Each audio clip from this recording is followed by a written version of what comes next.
Greetings and salutations. Thank you for lending an ear to The Voice of the Times, Sunday, December 20, 2020. For today's editorial, economic recovery plans should be more audacious. Days before the outbreak of the coronavirus disease 2019 or COVID-19 earlier this year, the government reported that the Philippines was on track to eradicate extreme poverty and hunger by 2040.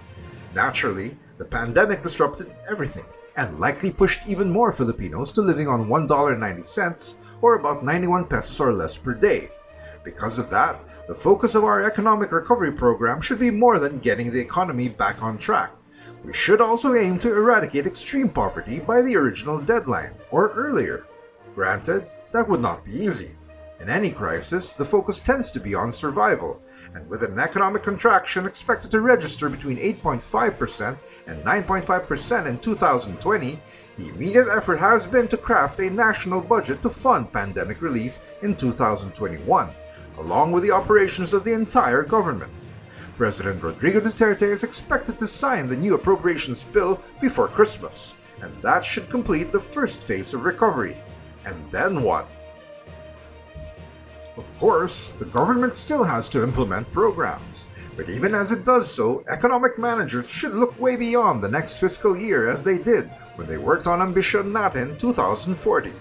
The world changed dramatically since that long-term visioning process started in 2015, and plans to realize our collective ambitions should take the dramatic shifts into account.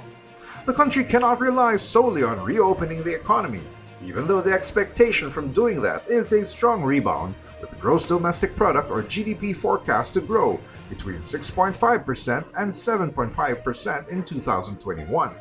If realized, that would be a good start, but will it make a dent in the extreme poverty rate? The pandemic taught us to expect the unexpected. First, a resurgence of COVID-19, which we are seeing now, may hamper the reopening. Second, many more businesses will likely remain closed, and entrepreneurs may not regain confidence for a while. And last, COVID-19 will linger for years. About 72 billion pesos is allocated to purchase vaccines next year. With shots likely to be required annually, are we ready to spend that much every year for the next several years? Planners should be mindful of these scenarios. The early part of 2021 should be devoted to designing a long-term recovery plan. Perhaps the National Economic and Development Authority, or NEDA, can convene a summit in the first quarter, partly to review the goals set in Ambisyon 2040 and make up for lost ground.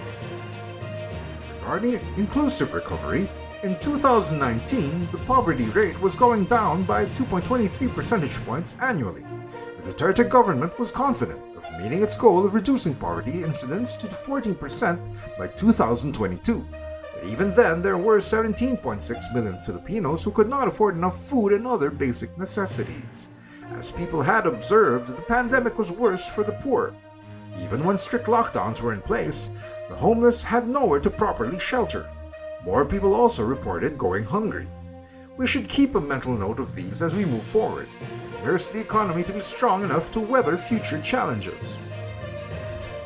As the United Nations had said in a statement about COVID-19's impact on extreme poverty worldwide, the gloomy scenario, however, is not a foregone conclusion. We agree. The next year is another opportunity to regroup and try yet again. As we saw, a rapid GDP growth rate was not enough. Even after consecutive decades of positive growth, income disparity hardly improved. As we deal with the coming years and new norms, the Philippines should aim to improve the quality of its economic growth. In effect, the pandemic wiped the planning slate clean. Objectives and plans to realize them have to be redrawn anyway, or at least adjusted to account for the new realities the whole world faces. Hope of returning to normal may be setting the bar low. Instead, let us aim higher. As Michelangelo said, the greatest danger for most of us is not that our aim is too high and we miss it, but that it is too low and we reach it.